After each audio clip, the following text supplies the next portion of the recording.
Today, we're going to jump into a really powerful idea, one that kind of reframes how we look at our own lives.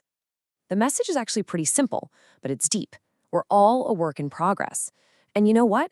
That's not a flaw we need to fix. It's actually the whole point of a meaningful life. Okay, so let's get right into it with this incredible thought from the Apostle Paul. This one line, man, it just perfectly captures what we're talking about today. It's all about building forward momentum, right? Actively reaching for what's next, instead of letting our past, good or bad, just hold us in place. So this all hinges on one core concept, and it's a little bit of a paradox. It's this idea that you can be complete and, at the exact same time, still be on a journey of becoming. And this is where it gets really interesting. You have to learn to live in that tension, in that middle space. Think of it like this. Paul felt he was already captured by his purpose, but he knew he hadn't crossed the final finish line yet. He was already saved, but not yet perfect. And that's a mindset that can change everything for you. This idea just reframes your entire life.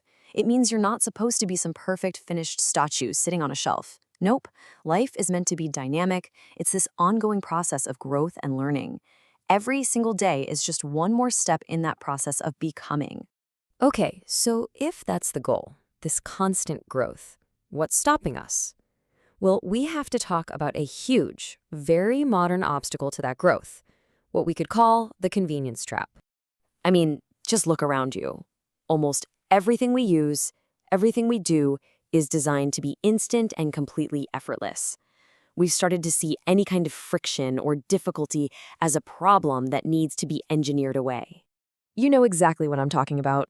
We have push-start cars, microwave dinners, apps for literally everything. We want things now, and we want them without any hassle. We're constantly designing effort out of our lives. And look, convenience is great, don't get me wrong. But here's the thing. A life that avoids all effort, all challenge, it can actually make us weaker on the inside. It can atrophy our spiritual muscle. Just like your physical muscles need resistance to grow, so does your character. So how do we fight against this? How do we build up that spiritual muscle?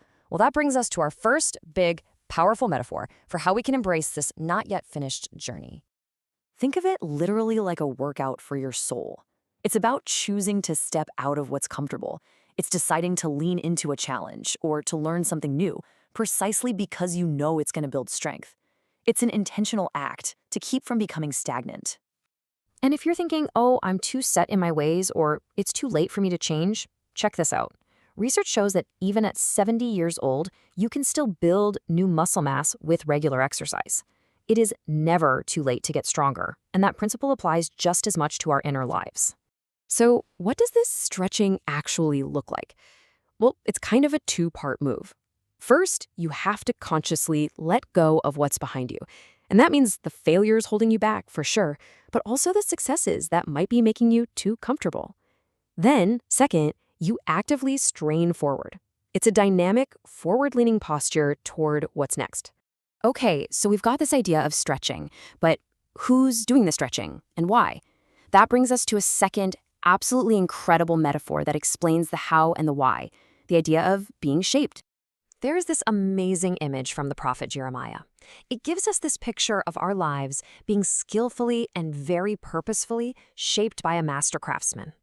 So picture this. We all start out as this simple lump of clay on a wheel. We're full of potential, yeah, but it's not realized yet. We're unformed. And then the potter starts to apply pressure. Now, this isn't about crushing the clay. It's gentle, it's firm, it's incredibly intentional.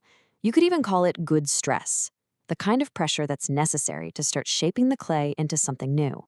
And this might be the most important part of the whole metaphor.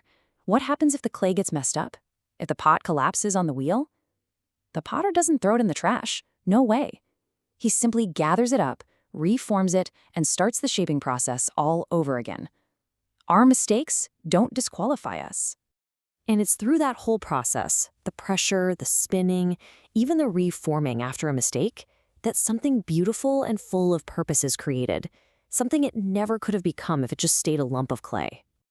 Okay, but let's be real. All this stretching, this shaping, it can be uncomfortable, right? It can even hurt sometimes. So you have to ask, what's the point of it all? Is it just random pressure for no reason? Well, the answer is huge. It's not random at all. All of this is directed toward a very specific, meaningful goal. It's all about running a race. You see, this isn't just struggling for the sake of it. It's like training for a marathon. Every single stretch, every tough hill you run, every bit of pressure is designed to make you a stronger, better runner in that race, preparing you for the finish line. And this is where Paul brings it all home, full circle. He says the entire process, the forgetting, the straining, the pressing on, it's all part of a focused run toward an ultimate prize. This growth has a divine purpose. And so, that's what we'll leave you with. If you accept this idea that you're not a finished product, that you're clay on the wheel, that you're a runner in a race, then the real question for you today is, what are you becoming?